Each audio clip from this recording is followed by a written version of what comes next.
ઓમ શ્રી ગણેશાય નમઃ. જય શ્રી કૃષ્ણ મિત્રો. આજે આપણે ગણપતિ દાદા અને 3 ડોશીમાની વાર્તા સાંભળીશું. ખૂબ સરસ મજાની વાર્તા છે.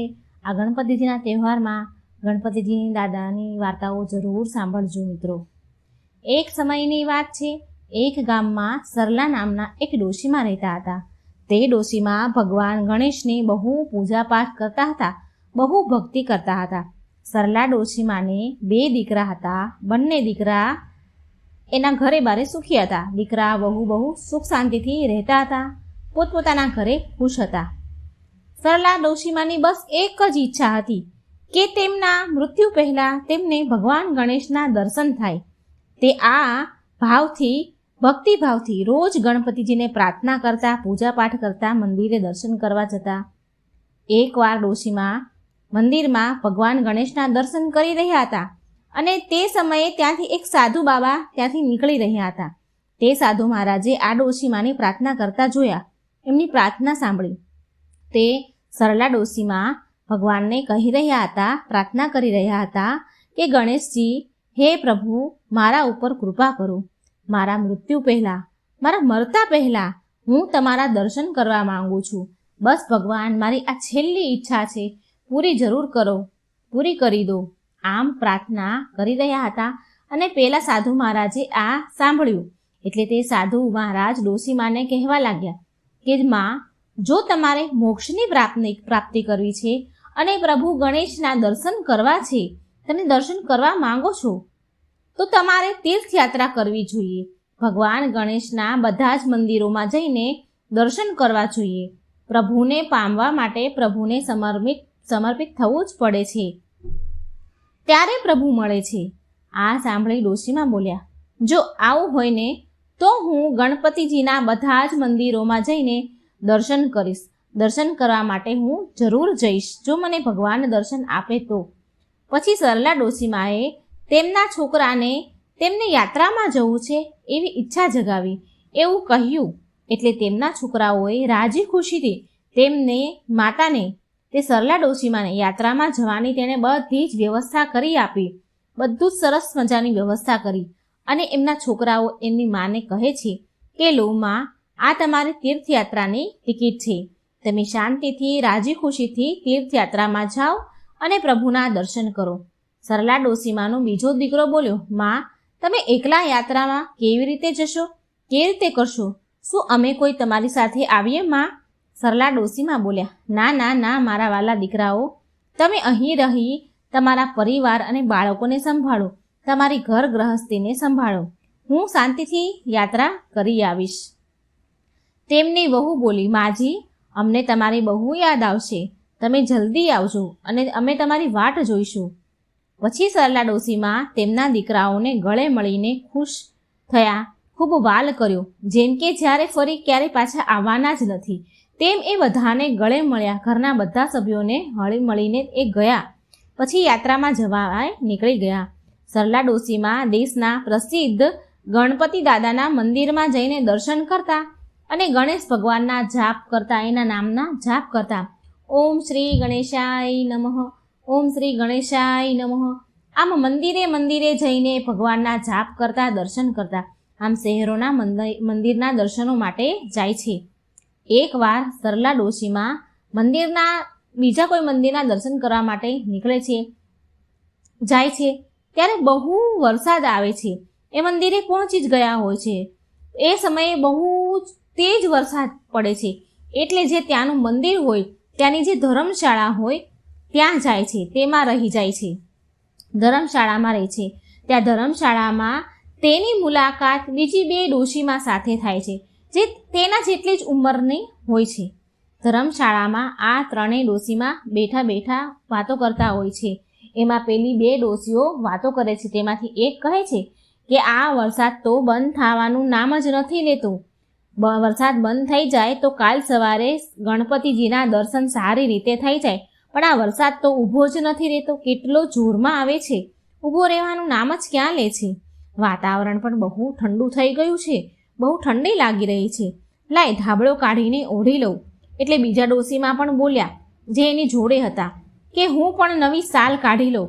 બહુ ઠંડી લાગે છે, વાતાવરણ ઠંડુ થઈ ગયું છે. મારા છોકરા અને વહુએ મારા માટે નવી શાલ અને ધાબળો ખરીદીને લઈને આપ્યો છે મને મારી જાત્રા માટે. મારી શાલ અને ધાબળો બહુ મોંઘા લાવ્યા છે મારા વહુ અને દીકરાઓ.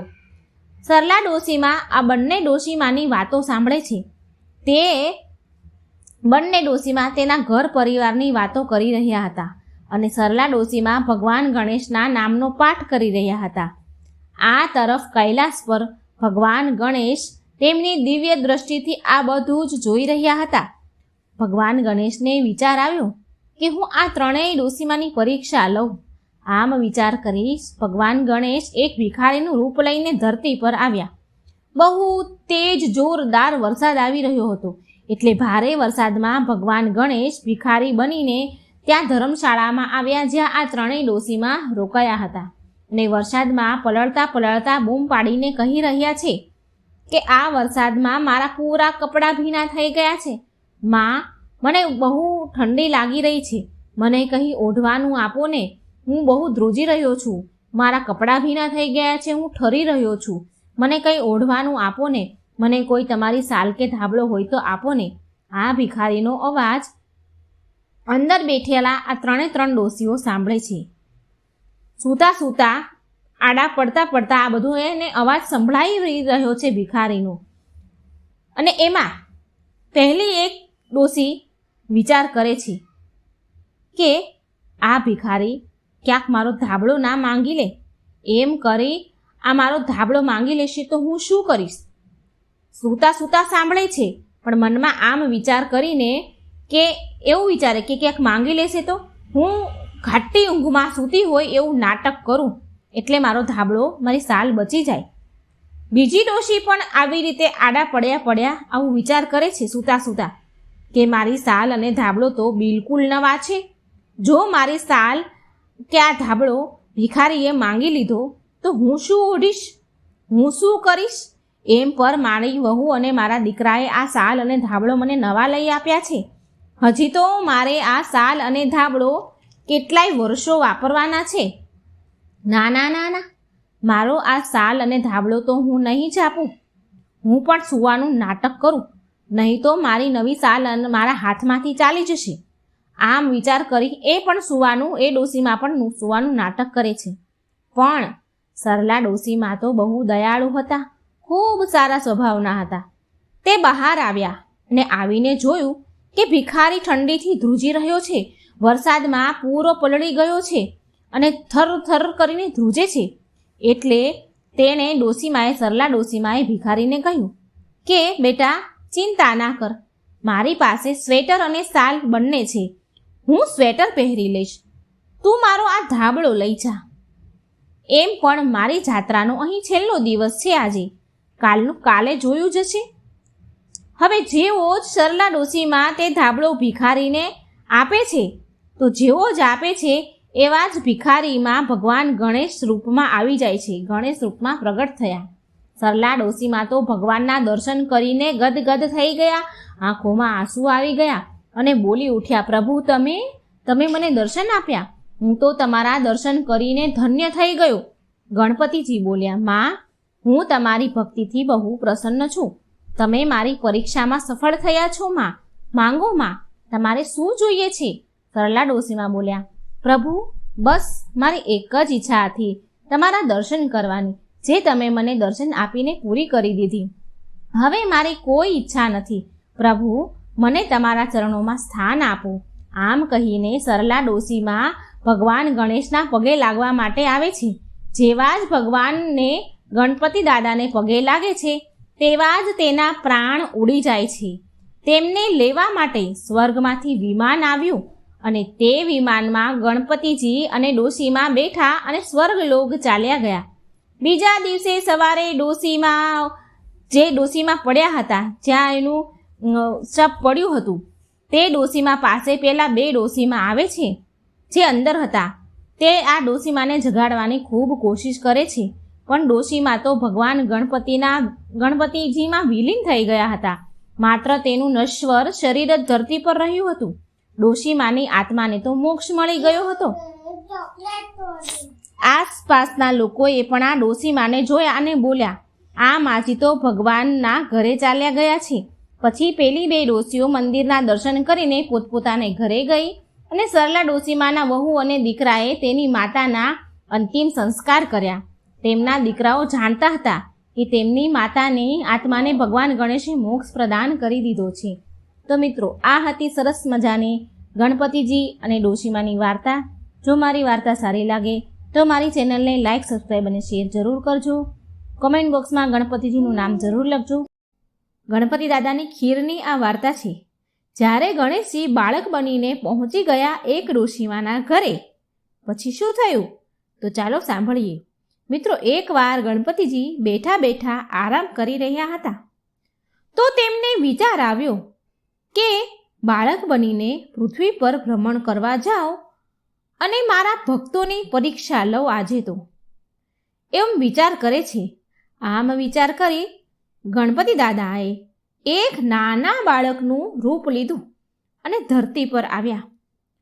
ગણપતિજીએ એક ચમચીમાં દૂધ અને બીજી મુઠ્ઠીમાં ચપટી ચોખા લીધા અને ગામમાં આવ્યા અને ત્યાં ફરવા લાગ્યા. અને ગામમાં ઘરે ઘરે જઈને ગામના લોકોને કહે છે કે કોઈ મારા માટે ખીર બનાવી દો ને, કોઈ મારા માટે ખીર બનાવો ને, મને ખીર ખાવી છે. પણ તે બાળક સ્વરૂપ ગણપતિજીની વાત કોઈ સાંભળતું જ નથી અને બધા જ તે બાળકની હસી ઉડાવે છે અને કહે છે કે શું આ એક ચમચી દૂધની કંઈ ખીર બને? એક મુઠ્ઠી ચોખાને એક ચમચી દૂધની ખીર બનતી હશે કંઈ? એમ કરી આ બાળકની મસ્કરી કરે. ગણેશજી તો ભગવાન તેમ આખા ગામમાં ફર્યા. ખીર બનાવવા માટે ચમચી દૂધ, મુઠ્ઠી ચોખા લઈ આખા ગામમાં ફરે છે, પણ કોઈ ગણપતિજીને ખીર બનાવી આપતું નથી. અને ફરતા ફરતા પછી એક ઝૂંપડી પાસે આવ્યા અને ઝૂંપડી પાસે એક ડોશીમા બેઠા હતા. તે બહુ જ ગરીબ હતા. તે ડોશીમાએ આ બાળકનો અવાજ સાંભળ્યો કે બધા પાસે તે ખીર બનાવવા માટે કહે છે પણ કોઈ બનાવી નથી આપી રહ્યું. એટલે એ ડોશીમાએ આ બાળકનો અવાજ સાંભળી અને કહે છે, ડોશીમા બાળકને એની પાસે બોલાવે છે અને કહે છે, લાવ બેટા, હું તને ખીર બનાવી આપું. તે ડોશીમા ઝૂંપડીમાં ગયા એના ઘરમાં ખીર બનાવવા માટે. તેના ઘરમાં એક નાનું એવું વાસણ હતું, નાનું એવું તપેલું હતું. તેમાં ડોશીમાએ તે બાળક પાસેથી એક ચમચી દૂધ અને મુઠ્ઠી ચોખા લીધા અને તે વાસણમાં નાખ્યા, તપેલીમાં નાખ્યા અને તે તપેલું ખીરનું ચૂલા ઉપર ચડાવી દીધું. એટલે તે વાસણ તો આખું છલોછલ ભરાઈ ગયું. એટલે તે ડોશીમાએ બીજું વાસણ લીધું, તેમાં જે બધી ઉભરાતી હતી એ ખીર નાખી. તે વાસણ પણ ભરાઈ ગયું. ડોશીમા પાસે હવે જેટલા પણ વાસણ હતા, મોટા મોટા તપેલીઓ કે જે પણ વાસણ હતા એ બધા લીધા. ખીર ઉભરાતી જ ગઈ અને ડોશીમા તપેલા ભરતા જ ગયા. બધા જ વાસણો ખીરના ભરાઈ ગયા. એટલે તે ડોશીમાએ બોલ્યા, તે બાળકને કહે છે કે બેટા, મારા ઘરમાં જેટલા હતા એ બધા જ વાસણ ભરાઈ ગયા છે. એટલે તે બાળક બોલે છે, ગણપતિજીના સ્વરૂપમાં તે બાળક કહે છે કે તમે બીજા મોટા વાસણ પાડોશમાંથી લઈને માંગી લો અને એમાં ભરો. એટલે તે ડોશીમાં પાડોશીના ઘરે જાય છે અને મોટી તપેલીઓ ઉછીની માંગે છે અને ઘરે લઈ આવે છે. પણ ઘરે લઈ આવે છે તો એ બધા જ વાસણ, મોટા મોટા તપેલા પણ આખા છલોછલ ખીરથી ભરાઈ ગયા. એટલે તે ડોશીમાં બોલ્યા કે અરે બેટા, આ તો બહુ બધી ખીર બની.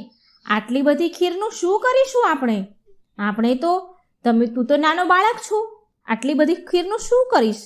એટલે તે બાળક બોલ્યો, માં, તમે એવું કરો, આખા ગામમાં ખીર ખાવાનું નોતરું આપી આવો. એટલે તે ડોશીમાં જઈને પૂરા ગામમાં ખીર ખાવાનું નોતરું આપવા જાય છે. આજે બધા મારા ઘરે ખીર ખાવા આવજો. આમ ઘરે ઘરે ગામના એક બધા જ ઘરે એ ડોશીમાં ખીર ખાવાનું નોતરું આપવા જાય છે. પણ મિત્રો, તે ડોશીમાં બધા જ ગામના લોકો તે ડોશીમાં ઉપર હસવા લાગ્યા કે આ ડોશી તો એટલી બધી ગરીબ છે કે બધા પાસે રોજ ખાવાનું માંગતી ફરે છે. રોજ એક ટાઈમનું એના ઘરમાં ખાવાનું નથી હોતું માંગીને તો ખાય છે અને એના બદલે તો આજે તે ખીર ખાવાનું નોતરું આપવા આવી છે. એમ કરીને હા હા હા હા કરીને બધા ડોસીમાની મજાક ઉડાવે છે, ખૂબ ડોસીમા ઉપર હસે છે. અને ઘણા લોકો એવું બોલે છે, મજાક ઉડાવતા ઉડાવતા કહે છે કે તેના ઘરે ખીર ખાવા જઈએ. તે ખીર કેવી ખવડાવશે એ આપણે જોઈએ. આપણે ઘેરથી જમીને જ જઈશું, નહીં તો ભૂખ્યું જ રહેવું પડશે. એ શું ખીર ખવડાવવાની હતી? અને ઘણા લોકો એવું કહે છે, અરે ખાવાનું તો ઘરે આવીને પણ ખાઈ લેવાય ને. આજે આપણે જોવા તો જઈએ કે આ ડોસીએ કેવી ખીર બનાવી છે ને કેવી ખીર ખવડાવે છે. આપણે પહેલાં જઈશું, નહીં મળે તો ઘરે આવીને ખાઈશું. આવું લોકો વાતો કરે છે. જેવી જ તે વૃદ્ધ ડોસીમાં ખીર ખાવાનું નોતરું આપવા માટે ગયા તો તેની વહુએ પાછળથી એવું વિચાર્યું, ખબર નહીં મારી માટે આ ખીર વધશે કે નહીં. મારા સાસુ તો આખા ગામમાં નોતરું આપવા ગયા છે, આ ખીર વધે નહીં. એટલે તેની વહુએ કાંસાની થાળી લીધી અને ખીર નાખી અને બોલી, જય હો ગણેશ મહારાજ, તમને ભોગ લાગે. આમ બોલી તેણે ખીર ખાવાનું શરૂ કરી દીધું. ડોસીમાં તો નોતરું આપવા ગયા અને પછી પેલીએ પાછળથી ભગવાન ગણેશજીનું નામ લઈને ખીર ખાધી. અને પછી આખા ગામના બહુ બધા લોકો ખીર ખાવા માટે ઘરે આવે છે. ડોસીમાં બધાને ખીર પીરસે છે. બધાએ તો પેટ ભરી ભરીને ખીર ખાધી. એટલી મજા લઈ લઈને ખીર ખાધી અને જમીને ઘરેથી આવ્યા હતા તે લોકો તો બહુ પછતાણા. જ્યારે બધા ખીર ખાઈને ચાલ્યા ગયા તો વૃદ્ધ ડોસીમાં બોલ્યા કે ચાલ બેટા બાળક, હવે આપણે પણ ખીર ખાઈ લઈએ, આપણે પણ જમી લઈએ. ત્યારે તે બાળક રૂપમાં ભગવાન બોલે છે કે માં, મને તો ભોગ લગાવી દીધો છે, મેં તો ખીર પહેલાં જ ખાઈ લીધી છે. ત્યારે તે વૃદ્ધ ડોશીમાએ કહ્યું, બેટા તે ક્યારે ખીર ખાધી? મેં તો તને ખીર ખાતા જોયો જ નહીં. ત્યારે બાળક કહે છે, માં, જ્યારે તમારી વહુ સૌથી પહેલાં કાંસાની થાળીમાં ખીર લઈને બેઠી હતી, ખીર ખાવા બેઠી હતી, તો તેમણે પહેલાં જ કહ્યું કે ગણેશજી તમને ભોગ લાગ્યો. ત્યારે તે વૃદ્ધ ડોશીમાં બોલ્યા કે બેટા તું ગણેશ છો? તું ગણપતિ છો શું? ત્યારે તે બાળક બોલ્યો, હા માં, હું જ ગણેશ છું. આ સાંભળીને વૃદ્ધ ડોશીમાં તો ખુશ થઈ ગયા અને એની આંખોમાંથી તો આંસુડા વહેવા માંડ્યા. એ ગદગદ થઈ ગયા, ભગવાનના ચરણે પડ્યા, પગે લાગ્યા. ગણેશજીએ તેને ખૂબ આશીર્વાદ આપ્યા અને તેને ત્યાંથી જતાં જતાં ગણેશજીએ તેની ઝૂંપડી ઉપર લાત લગાવી, એક લાત મારતા ગયા અને એનાથી તેની ત્યાં એક મોટો ભવ્ય મહેલ બની ગયો. નોકર ચાકર આવી ગયા, ધનના ભંડાર ભરાઈ ગયા, અન્ન ધનના ભંડાર ભરાણા. તો આ બાળ સ્વરૂપ ગણેશજીની વાર્તા હતી. હે ગણપતિ દાદા, જેવી રીતે તમે તે વૃદ્ધ ડોશીમા પર કૃપા કરી, તેવી તમારા ભક્તો ઉપર વાર્તા સાંભળનાર, કહેનાર, હોકારો ભરનાર બધા જ ઉપર તમારી એવી કૃપા વરસાવજો. જય ગણપતિ દાદા વિઘ્નહર્તા દેવની જય હો. જય શ્રી કૃષ્ણ. મિત્રો, જો મારી વાર્તા સારી લાગે તો મારી ચેનલને લાઈક, સબસ્ક્રાઈબ અને શેર જરૂર કરજો. જય શ્રી કૃષ્ણ. રાધે રાધે. Thank you. આજે આપણે ગણપતિજીની સરસ વાર્તા સાંભળીશું. ગણપતિજી અને એક ગરીબ સ્ત્રીની આ વાર્તા છે. એક સમયની વાત છે. એક વિમળા નામની એક ગરીબ સ્ત્રી રહેતી હતી ગામમાં. તે બહુ ઈમાનદાર અને સારા સ્વભાવની હતી. પણ કહેવાય છે ને કે પૂર્વજન્મના કર્મના ફળ તો ભોગવવા જ પડે છે. તે ગરીબ સ્ત્રીના જીવનમાં બહુ અપાર દુઃખ હતા. તે સ્ત્રીનો પતિ હંમેશા બીમાર રહે. વિમળાને 4 છોકરા હતા. ઘરની બધી જ જવાબદારી, ખર્ચ બધું જ વિમળા પર હતું. વિમળા બિચારી વાંસના ટોપલા અને વાંસના પંખા બનાવીને વેચતી હતી. ઘણીવાર પૈસા મળે તો જમવાનું બને ઘરમાં, નહીં તો ભૂખ્યા સૂવું પડે. કોઈ વાર ચૂલો જગે અને કોઈ વાર ન પણ જગે. આટલી ગરીબી અને અપાર દુઃખ. એકવાર વિમળા વાંસનો ટોપલો અને વાંસના પંખા વેચવા માટે એક શેઠની ઘરે ગઈ.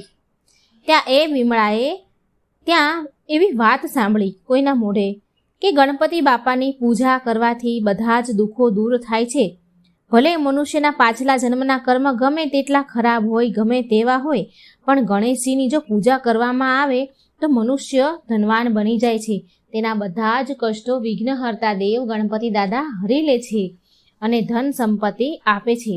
ગણપતિજીની પૂજાનો આટલો બધો મહિમા સાંભળીને વિમળાએ મનમાં ને મનમાં નિર્ણય કરી લીધો કે ગણપતિજીની મૂર્તિ લાવવા માટે તે વિમળા દિવસ રાત ખૂબ મહેનત કરવા લાગી. રાત દિવસ વાંસના ટોપલા અને પંખા બનાવવા લાગી. બહુ મહેનત કર્યા પછી એ થોડા પૈસા ભેગા કરી શકે છે. એને ભગવાનની સેવા કરવી હતી, મૂર્તિ લાવી હતી, પૂજા કરવી હતી, માટે એ પૈસા ભેગા કરતી હતી. બહુ મહેનત કર્યા પછી થોડા ઘણા પૈસા એની પાસે ભેગા થઈ ગયા. એટલામાં ભાદરવો મહિનો પણ આવી ગયો. ગણેશ ચોથનો દિવસ પણ આવવાની તૈયારી. વિમળા ગણેશ ઉત્સવ મનાવવા માટે બજારમાં મૂર્તિ લેવા માટે જાય છે. પણ વિમળાને જોઈને દુકાનદાર એવું કહેવા લાગે, જે દુકાને લેવા જાય એ દુકાનદાર એવું કહે કે તું નીચલી જાતિની છો, તું અછૂત છો, નીચી જાતિની છો, તને અમે ગણેશજીની મૂર્તિ નહીં આપીએ, હું તને ગણેશજીની મૂર્તિ નહીં આપું. આમ દુકાનદારે વિમળાને મૂર્તિ આપવાની ના કહી દીધી. બજારમાં 3 દુકાનો હતી. વિમળા એક પછી એક એમ 3 દુકાનમાં ગઈ મૂર્તિ લેવા માટે. પણ વિમળા જેવી દુકાનમાં જાય એવા દુકાનદાર વિમળાને જોઈને દુકાનવાળા તેને એવું કહે, દૂર ઊભું રહેવાનું કહે, મૂર્તિઓથી આગે ઊભી રહે એવું કહે અને મૂર્તિ આપવાની પણ ના પાડી દે કે તું અછૂત છો, માટે અમે તને મૂર્તિ નહીં આપીએ. દુકાનદારના મૂર્તિના ન આપવાના કારણે વિમળા બહુ દુઃખી થઈ. બધી જ દુકાને ગઈ, ભટકી, પણ કોઈએ તેને ભગવાન ગણેશની મૂર્તિ આપી નહીં. નીચી જાતિની માનીને, અછૂત માનીને કોઈએ પણ ભગવાનની મૂર્તિ વિમળાને આપી નહીં. ગણપતિજીએ એક પિચાસ ભૂતને સંભળાવી હતી કથા અને તેને પિચાસ યોનિમાંથી મુક્તિ મળી ગઈ હતી. ભગવાનની કથામાં એટલું બળ રહેલું હોય છે કે પૂરી શ્રદ્ધાથી જો સાંભળવામાં આવે, એને પાઠ કરવામાં આવે તો મોટા મોટા પાપોમાંથી મુક્તિ મળી જાય છે. તે મનુષ્યનો આ લોક અને પરલોક બંને સુધરી જાય છે.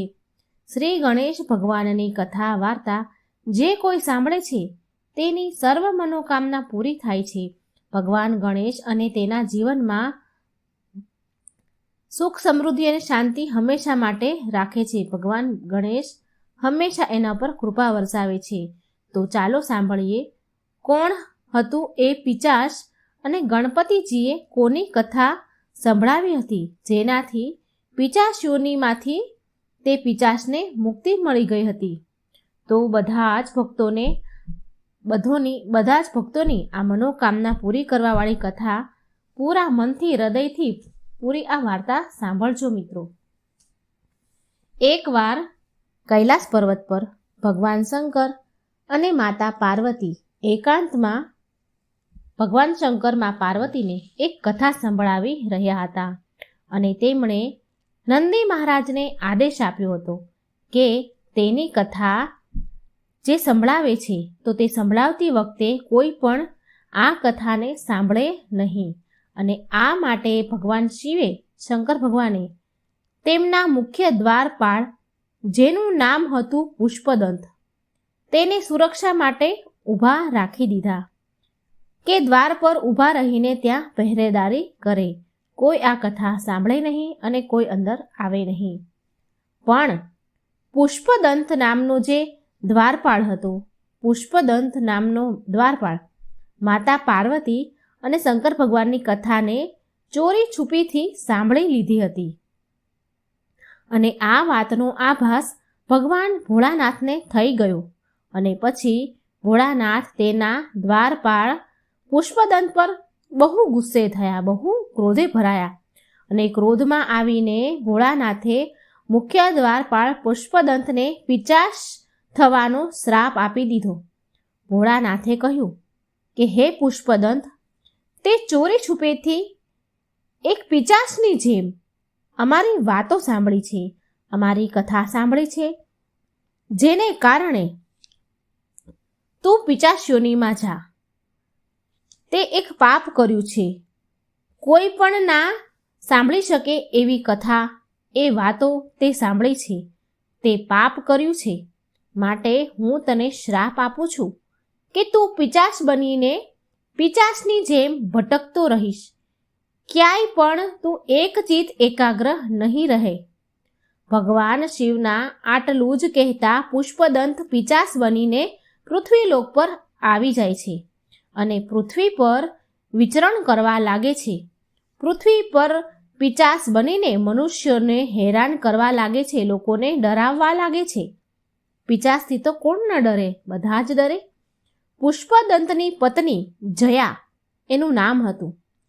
જયાના અનુરોધ કરવાથી પુષ્પદંતને પિચાશયોનીમાંથી મુક્તિ દેવા માટે ભગવાન ગણેશને પૃથ્વીલોક પર આવવું પડે છે. પૃથ્વીલોક પર ભગવાન ગણેશ આવે છે અને પુષ્પદંત પિચાસને ભગવાનના ભક્તોની કથા સંભળાવે છે. હવે જે કથા ગણપતિજીએ પુષ્પદંતને સંભળાવી હતી એ કથા હું તમને કહેવા જઈ રહી છું. ભગવાન ગણેશે ખુદ એના મુખેથી પિચાસ યોનિમાં આવેલા પુષ્પદંતને આ કથા સંભળાવી હતી, જે હવે હું તમને સંભળાવવા જઈ રહી છું. પૂરા મનથી, હૃદયથી, આત્માથી આ વાત સાંભળજો. પ્રાચીન સમયની આ વાત છે. દક્ષિણ ભારતની તુંગભદ્રા નદીના તટ પર એક નગરમાં આત્મદેવ નામનો બ્રાહ્મણ એક વ્યક્તિ રહેતો હતો. તે આત્મદેવ બધા જ વેદોમાં પારંગત હતો. આત્મદેવની પત્નીનું નામ હતું ધૂંધળી. ધૂંધળી બહુ જ સુંદર હતી, પણ સ્વભાવથી એકદમ ક્રૂર અને ઝઘડાળુ હતી. ઘરમાં બધા જ પ્રકારનું સુખ હતું, ધન, વૈભવ બધું જ હતું, પણ આત્મદેવ તેની પત્નીથી તો દુઃખી હતા જ, પણ સાથે સાથે તેને કોઈ સંતાન ન હતું અને આ કારણે તે વધારે ને વધારે દુઃખી રહેતા હતા. સંતાન પ્રાપ્તિ માટે આત્મદેવ બ્રાહ્મણે બહુ જ પ્રયત્ન કર્યા, પણ તેમને કઈ સફળતા મળી નહીં અને થાકી હારીને અંતે આત્મદેવે આત્મહત્યા કરવાનું નક્કી કર્યું. આત્મહત્યા કરવાનો વિચાર કરી લીધો. આમ મરવાનો વિચાર કરી આત્મદેવ વન તરફ જવા નીકળી ગયા. વનમાં તેને એક મહાત્માજી મળ્યા. આત્મદેવ તે મહાત્માની સામે બહુ રડવા લાગ્યા. એટલે મહાત્માએ તેમના દુઃખનું કારણ પૂછ્યું. એટલે આત્મદેવે કહ્યું, આ બ્રાહ્મણ હતા, એણે કહ્યું કે મારી પાસે ખાવા પીવા, ધન દોલત, ઐશ્વર્ય બધું જ છે, પણ મારી પાસે ખાવાવાળું કોઈ નથી અને તે માટે હું બહુ દુઃખી છું. મારી સાથે જમનારું કોઈ નથી, મારા ઘર સૂનું છે. હું મરવાની ઈચ્છાથી આત્મહત્યા કરવા માટે અહીં આવ્યો છું. સંતાન માટે હું એટલો બધો દુઃખી છું કે મને બધું જ અધૂરું લાગે છે, બધું જ સૂનું સૂનું લાગે છે.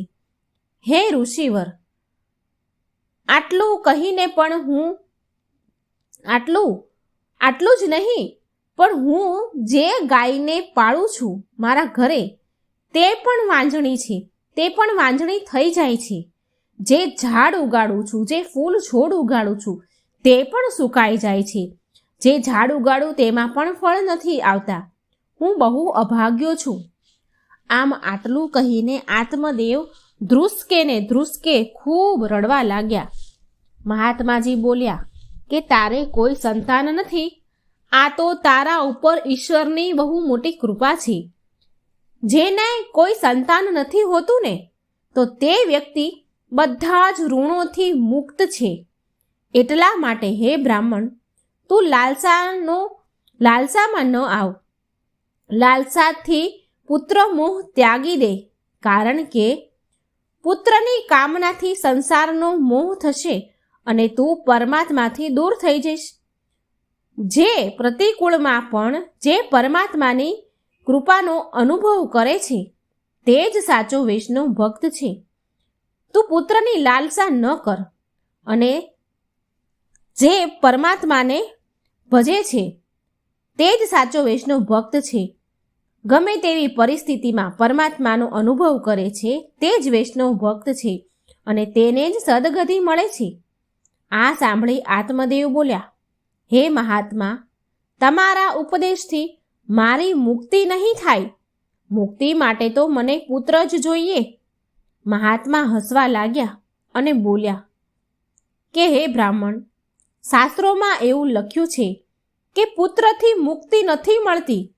જે મનુષ્ય પરમાત્મા માટે જીવે છે અને તન મન ધનથી પૂરી રીતે પરમાત્માને સમર્પિત છે એ જ મુક્તિ છે.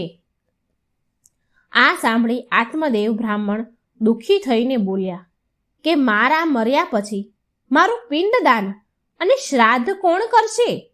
અને જો પિંડદાન નહીં થાય તો હું અનેક યોનિઓમાં ભટકતો રહીશ. એટલા માટે તમે ગમે તે ઉપાય કરો, કોઈ ઉપાય કહો કે જેનાથી મને સંતાન પ્રાપ્તિ થાય. મહાત્માજી બોલ્યા કે આ શરીર જ પિંડ છે. આ શરીર રૂપી પિંડને પરમાત્માને અર્પણ કરવું તે જ પિંડદાન છે. શ્રાદ્ધ કરવાથી પિતૃ પ્રસન્ન થાય છે, પણ મુક્તિ અશક્ય છે. મુક્તિ માટે તો એક જ સત્કર્મ છે, સ્વયં પોતાના દ્વારા જ આત્માનું સંસારના સમુદ્રમાંથી ઉદ્ધાર કરવો.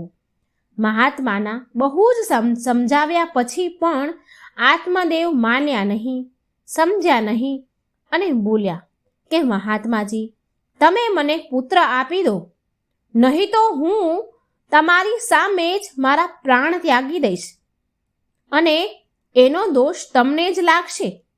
હવે આટલી બધી હઠ જોઈ, બહુ હઠ કરી આત્મદેવ બ્રાહ્મણે, અને આટલી બધી હઠ જોઈને આત્મદેવને આટલા બધા દુઃખી જોઈને મહાત્માએ તેને એક ફળ આપ્યું અને બોલ્યા કે ફળને તું તારી પત્નીને ખવડાવી દે છે.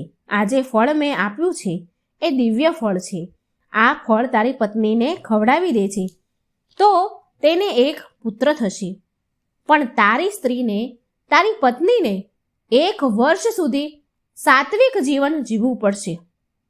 જો તે આમ કરશે ને તો બાળક શુદ્ધ સ્વભાવનું થશે. આત્મદેવ રાજી થઈ ગયા અને રાજી ખુશીથી તે ફળ લઈને ઘરે આવ્યા અને તેની પત્ની ધૂંધળીને આ ફળ આપ્યું. પણ તેની પત્ની ધૂંધળી તો સ્વભાવે બહુ ક્રૂર, જબરી, એટલે તેણે આ ફળ ખાધું નહીં. લઈ તો લીધું પણ ખાધું નહીં, અને એમ વિચાર કરીને ફળ ન ખાધું કે અરે, ગર્ભ અવસ્થામાં તો બહુ કષ્ટ ઉપાડવા પડે, બહુ તકલીફ, બહુ પીડા વેઠવી પડે, અને તે બાળક આવશે અને તેનું લાલન પાલન કેવી રીતે કરીશ? આ તો બહુ અઘરું કામ છે. અને આ જો સુખદેવજી જેવું બાળક આવે અને હું 12 વર્ષ સુધી ગર્ભવતી રહીશ તો હું તો મરી જ જઈશ. આટલું બધું કેવી રીતે થઈ શકે મારાથી? ના ના ના, હું આ ફળ નહીં ખાઉં. ધૂંધળીએ આ ફળ ખાધું નહીં અને આ બધી વાત તેની નાની બહેનને કહી. ધૂંધળીની એક બહેન હતી, તેને કહી. એટલે તેની બહેને એક યુક્તિ કહી. તેની બહેન બોલી કે બહેન ધૂંધળી, હું ગર્ભવતી છું. હું થોડા મહિનાઓમાં બાળકને જન્મ આપીશ. તું એક કામ કર બહેન, હું તને મારું બાળક આપી દઈશ. તું આજથી જ ગર્ભવતી થવાનું નાટક ચાલુ કરી દે અને આ ફળને તારા ઘરની ગાય છે ને, જે વાંઝણી છે, તેને ખવડાવી દે. અને આપણે પણ જોઈએ કે મહાત્માજીએ જે આ ફળ આપ્યું છે તો આ ફળમાં શક્તિ કેટલી છે એ પણ ખબર પડી જશે.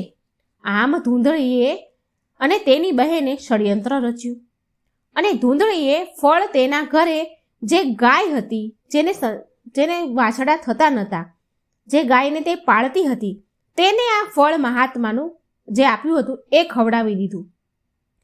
પછી ગર્ભવતી થવાનું ધૂંધળીએ નાટક ચાલુ કરી દીધું અને એ નાટક કરી તેના પિયર ચાલી ગઈ.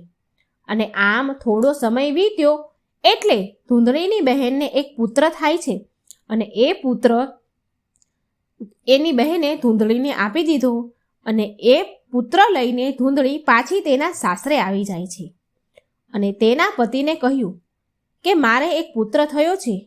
આત્મદેવની તો ખુશીનો કોઈ પાર ન રહ્યો. બહુ ખુશ થયા અને બહુ મોટો ભારે ઉત્સવ મનાવ્યો. નામકરણ સંસ્કાર કરાવ્યો. હવે પોતાનું નામ આત્મદેવ હતું એટલે તેના પુત્રનું નામ બ્રહ્મદેવ રાખવાનું વિચાર્યું. પણ ધૂંધળી તેની સાથે ઝઘડી કે મેં પુત્ર જન્મ આપ્યો છે તો નામ પણ મારે જ રાખવાનું ને, હું તમને નામ શું કામ રાખવા દઉં? આત્મદેવ બોલ્યા, હા ભાઈ, તું રાખી લે. ઠીક છે, તારે જે નામ રાખવું હોય એ રાખી લે. સ્વભાવે ઝઘડાળુ હતી, એને કોણ પહોંચે? એટલે આત્મદેવે કહ્યું, તને જે કરવું હોય એ કર. ધૂંધળી બોલી કે મારું નામ ધૂંધળી છે ને તો મારા પુત્રનું નામ ધૂંધકારી પડશે. આમ તેના છોકરાનું નામ ધૂંધળીએ ધૂંધકારી રાખ્યું. અને ધૂંધળી જે ફળ ગાયને ખવડાવ્યું હતું ધૂંધળીએ, તે ફળના કારણે તે ગાયને 2 મહિના પછી એક મનુષ્યના બાળકને જન્મ આપ્યો. ગાયે મનુષ્યના બાળકને જન્મ આપ્યો. તેના કાન બહુ મોટા મોટા હતા. પણ આત્મદેવે તે ગાયના બાળકનું નામ એ મનુષ્ય જાતિનું હતું માટે એનું નામ આત્મદેવે ગૌકર્ણ રાખ્યું. હવે બંને મોટા થવા લાગ્યા. બંને બાળક મોટા થાય છે. ધૂંધકારી દુષ્ટ પ્રવૃત્તિનો હતો અને ગૌકર્ણ જે ગાયનું સંતાન હતું તે બહુ જ સાત્વિક, સાદો, પ્રવૃત્તિનો સરળ સ્વભાવનો હતો. ધૂંધકારી બહુ દુષ્કર્મ કરતો હતો. દારૂ પીવે, શરાબ પીવે, જુગાર રમે, ઘરની બધી જ સંપત્તિને ધીરે ધીરે બહાર તેના અય્યાશી માટે વેચી દે. ધીરે ધીરે ધૂંધકારીએ બધી જ સંપત્તિ વેચી નાખી. જે આત્મદેવે ભેગી કરી હતી, જે કમાયા હતા, એ બધી જ સંપત્તિ ધૂંધકારીએ વેચી નાખી. આ માટે તો જૂની કહેવત છે કે જો દીકરા સારા હોય તો સારું, જો દીકરા પુત્ર દુષ્ટ સ્વભાવના હોય, દુષ્ટ હોય તો લોહી પરસેવાની જે કમાણી ભેગી કરી હોય ને એ બધી જ બરબાદ કરી નાખશે. અને જો પુત્ર સુપોત હોય, સારા હોય તો મહેનત કરીને ધનમાં, સંપત્તિમાં વધારો કરે છે અને સમાજમાં નામ રોશન કરે છે. એક દિવસ બન્યું એવું, એક દિવસ ધૂંધકારીએ તેના પિતા આત્મદેવને ખૂબ માર માર્યો. હવે દીકરાના આવા ત્રાસથી, એના આવા દુષ્ટ વર્તન, દુષ્ટ સ્વભાવથી, દુષ્ટ કર્મથી આ કારણે આત્મદેવ બહુ દુઃખી થવા લાગ્યા. તેમને બહુ દુઃખ થયું. હવે દીકરો પિતાને મારે તો કેમ દુઃખ ન થાય? એમને આત્મદેવને બહુ દુઃખ થયું અને વિચાર કરતા કે આનાથી તો સારું હતું કે મારે કોઈ સંતાન જ ન હોત, હું નિસંતાન જ હારો હતો.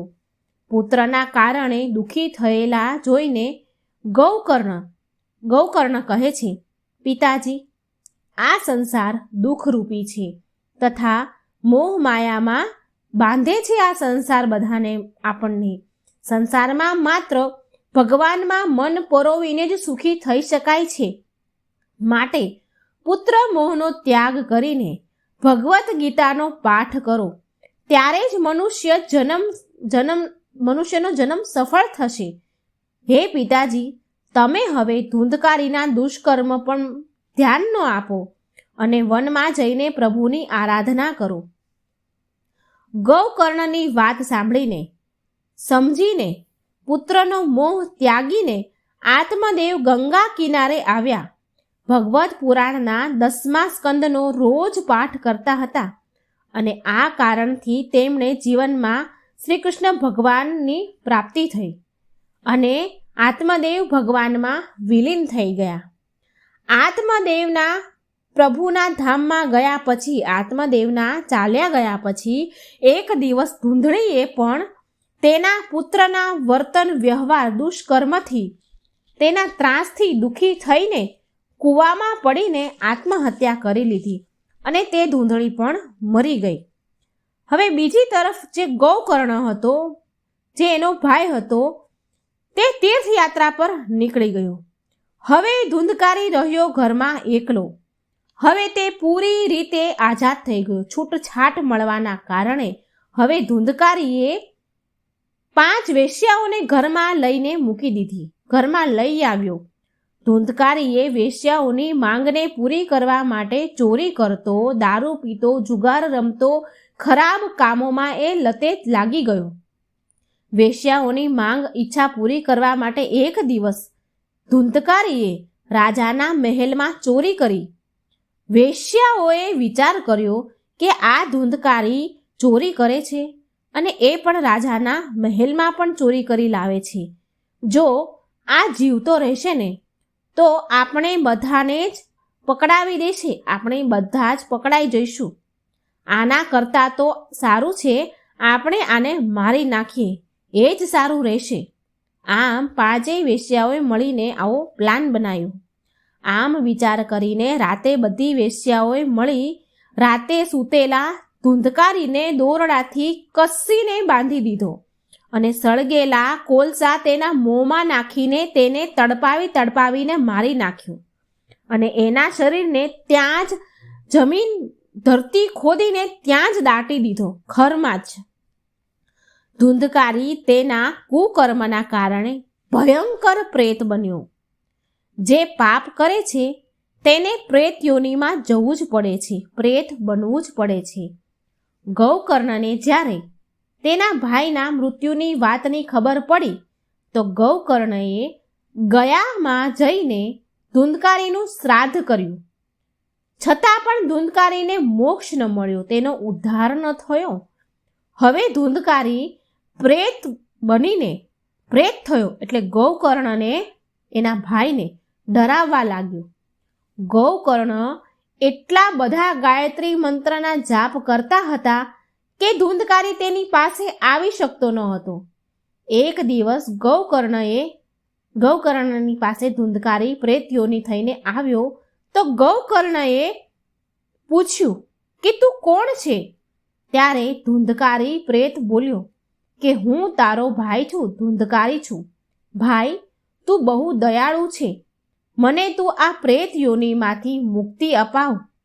ગૌકર્ણ બોલ્યા, ભાઈ, મેં તો તારું ગયામાં જઈને પિંડદાન પણ કર્યું છે, તો પણ તને મોક્ષ નથી મળ્યો, તારો ઉદ્ધાર ન થયો. ધુંધકારી બોલ્યો, ભાઈ, મેં બહુ ખરાબ કામ કર્યા છે, બહુ દુષ્ટકર્મ કર્યા છે, માટે ગયામાં જઈને પિંડદાન કરવાથી મારો મોક્ષ થયો નથી. બીજો કોઈ પણ રસ્તો ઉપાય કર અને મારો મોક્ષ કર, મને પ્રેત યોનિમાંથી મુક્તિ અપાવ. ગૌકર્ણએ ધુંધકારીના મોક્ષ માટે બધા જ વિદ્વાનો બ્રાહ્મણોને આ વિશે પૂછ્યું. કોઈ ઉપાય શોધવો માટે બધાને પૂછ્યું, પણ કોઈ ઉપાય મળ્યો નહીં. પછી ગૌકર્ણએ સૂર્યદેવને નમસ્કાર કર્યા અને કહ્યું, હે સૂર્યદેવ, તમે બધા જ કર્મોના સાક્ષી છો. અમે જે પણ કરીએ છીએ એ કોઈ જોવે કે ન જોવે, પણ ભગવાન તો જોઈ જ રહ્યા છે. કારણ કે સૂર્યદેવ અને ચંદ્રદેવ એ ભગવાનના 2 નેત્ર છે, 2 આંખો છે ભગવાનની. આપણે કોઈ બીજાથી ચોરી કરી કર્મ છુપાવીએ છીએ, પણ સૂર્યદેવ અને ચંદ્રદેવથી નથી છુપાવી શકતા. એ હરેક સમયના સાક્ષી છે, કર્મના સાક્ષી છે. સૂર્યદેવ અને ચંદ્રદેવ આ ભગવાનની ત્યાં સાબિતી આપે છે, ગવાહી આપે છે આપણા કર્મની. માટે સૂર્યદેવને ગૌકર્ણએ પૂછ્યું કે હે સૂર્યદેવ, તમે ધુંધકારી મારા ભાઈના કર્મના સાક્ષી છો, તો તમે જ કહો કે તેને આ પ્રેત યોનિથી મુક્તિ અને મોક્ષ કેવી રીતે મળશે? એટલે સૂર્યદેવે કહ્યું, આ પ્રેત ધુંધકારીને ભગવત સપ્તાહ સંભળાવ, તો જ આની મુક્તિ થઈ શકશે, બીજો કોઈ રસ્તો નથી.